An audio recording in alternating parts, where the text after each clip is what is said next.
The snow outside was coming down so heavy, it blurred the glass walls of the terminal. The departure board behind me flashed a cruel red, cancelled. Not just my flight, half of them. Groans echoed to the airport as people dug into their phones, rebooked, or cursed under their breath. I dropped into one of those stiff vinyl chairs with my bag between my legs and sighed. "Guess I live here now," I muttered to no one in particular, except someone heard me.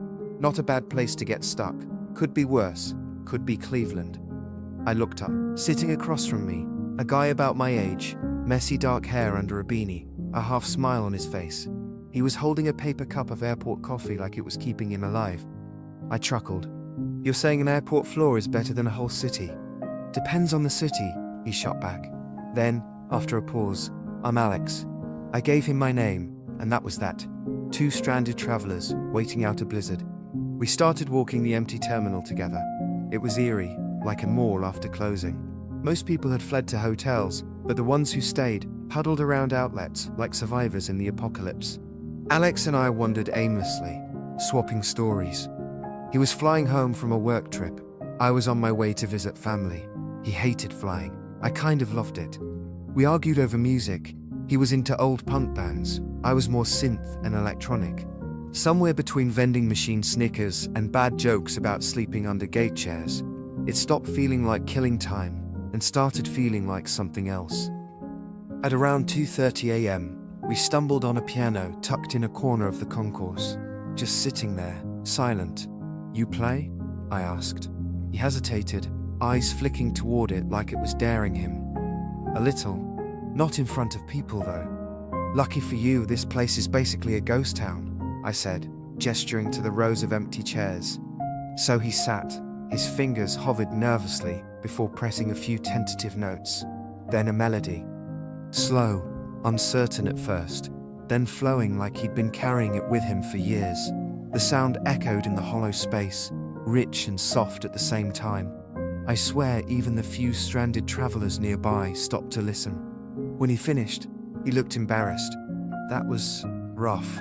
I shook my head. "That was amazing. Like forget cancelled flights. I'd buy a ticket just to hear that." And for the first time since meeting him, he blushed. The hours bled together. We sat on the floor against the window, watching the snow pile up on the runway lights. We traded embarrassing axe stories, dream vacations we couldn't afford, and the kind of secrets you don't usually share with strangers.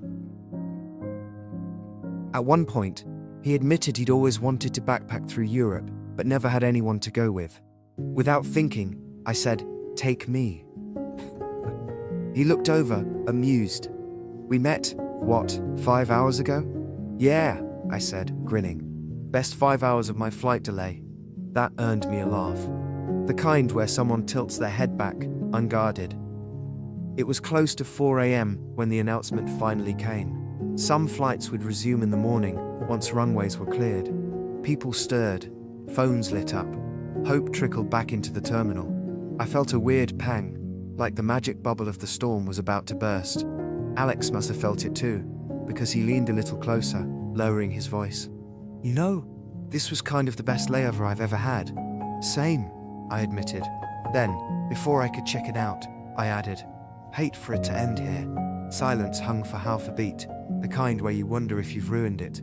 Then he smiled, soft and sure, and said, "Then don't let it."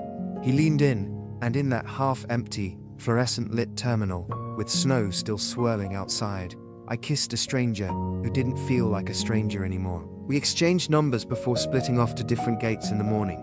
No grand decorations, no movie scene promises, just a look that said, "This isn't over." And it wasn't. Sometimes, love doesn't need fireworks or perfectly planned moments. Sometimes, it finds you in the middle of an empty airport, when everything else in your life has been cancelled, except the one thing you didn't see coming.